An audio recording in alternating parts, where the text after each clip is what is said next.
हरियाणा विधानसभा के बजट सत्र की कल से शुरुआत होने जा रही है और इस बजट सत्र को लेकर इनेलो क्या इस सत्र के दौरान मुद्दे उठाने वाली है, इसे जानने के लिए हमारे साथ मौजूद हैं इनेलो के युवा विधायक अर्जुन चौटाला। इनेलो के द्वारा अर्जुन जी क्या क्या मुद्दे इस सेशन में रहेंगे, जिन मुद्दों को आवाज दी जाएगी सदन में? जी, मुद्दे कई हैं और जब तक उन मुद्दों पे अमल नहीं होता, उनका कोई समाधान नहीं निकलता, वो मुद्दे रहते हैं। आज के दिन प्रदेश के अंदर हमने पहले भी इस मुद्दे को लगातार उठाने का काम करा है, आगे भी करेंगे। सबसे पहला और सबसे गंभीर जो मुद्दा है वो बढ़ती बेरोजगारी का है और आज भी हरियाणा के अंदर जो बेरोजगारी का स्तर है वो 35% से कम नहीं गया। उसका कारण है ये सरकार की आदत है, अपनी पीठ थपथपा देती है। हमने लाख नौकरियां लगा दी, 2 लाख लगा दी। पहले ये सरकार ये बताने का काम करे कि इन्होंने पुरानी वैकेंसीज को भरने का काम करा है या फिर ये 2 लाख जो जॉब्स हैं नई जॉब क्रिएशन है। आबादी इस प्रदेश की बढ़ रही है, सिर्फ पुरानी वैकेंसीज को भरने से आपका प्रदेश आगे नहीं बढ़ेगा, आपको नई जॉब क्रिएशन करनी पड़ेगी और इस चीज़ के अंदर ये सरकार पूरी तरह से फेल हो चुकी है। वहीं एक बड़ा अहम और बड़ा गंभीर मुद्दा है बढ़ते नशे का। आज भी प्रदेश के अंदर मैंने पिछले सत्र के अंदर भी बढ़ते नशे को लेकर के मैंने इस मुद्दे को उठाने का काम करा था। मैं आपकी बार भी उठाऊंगा क्योंकि ये सरकार इस पर कोई समाधान नहीं कर रही। आज भी आप किसी भी बॉर्डर के इलाके के ज़िले में चले जाओ, आप आम लोगों से पूछोगे, सबसे बड़ी परेशानी और बढ़ते क्राइम का भी सबसे बड़ा जो कारण है ये बढ़ता नशा है। इलीगल माइग्रेंट्स हमने देखा कि पिछले समय में काफ़ी आए हैं, तो ये मुद्दा भी काफ़ी अहम रहेगा क्योंकि इस तरह के एजेंट्स पर शिकंजा कसना भी बहुत ज़्यादा ज़रूरी है क्योंकि लोगों की लाखों करोड़ों की जो संपत्ति है वो तो बर्बाद होती है, लेकिन उनका फ्यूचर भी खराब हो जाता है। देखिए जी, जो भी पिछले 1-1.5-2 महीने में हादसा हुआ इलीगल माइग्रेंट्स को लेकर के, ये भारत देश के लिए एक बड़ी शर्मनाक बात है।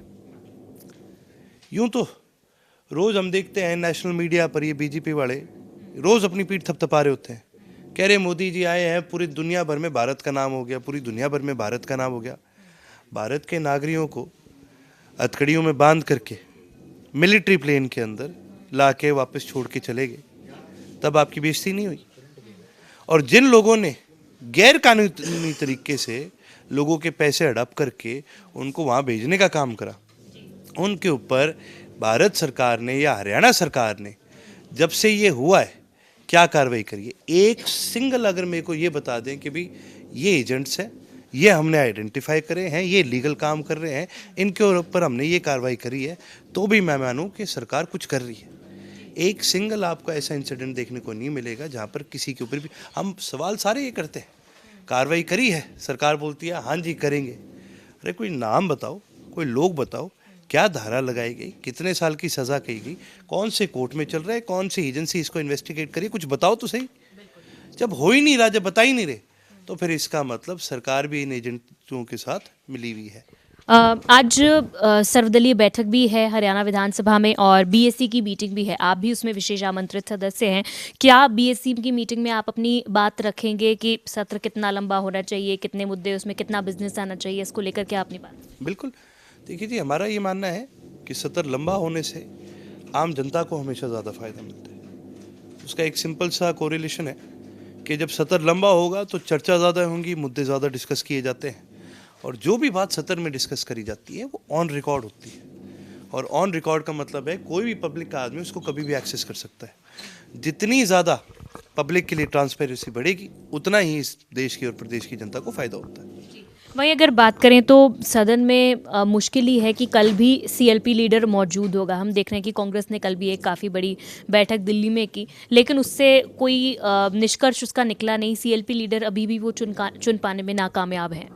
देखिए जी, हालांकि ये कांग्रेस का आपसी मैटर है और हमारा कोई इनसे कोई लेना देना तो है नहीं, लेकिन एक आम आदमी के नज़रिए से दूर बैठ के अगर आप इसे देखें तो एक बड़ी विचित्र चीज़ होती है कि ये पार्टी देश नहीं बल्कि दुनिया की सबसे पुरानी पार्टियों में से एक है और आज इनके ये हालात है कि एक प्रदेश में अपना लीडर नहीं चुन सकते।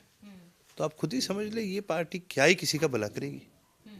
जो पार्टी आज अपना लीडर नहीं चुन सकती, जो पार्टी खुद एक सिंगल प्लेटफॉर्म पर आके एक सिंगल डिसीजन नहीं ले सकती, वो क्या ही किसी का फ़ायदा करेगी।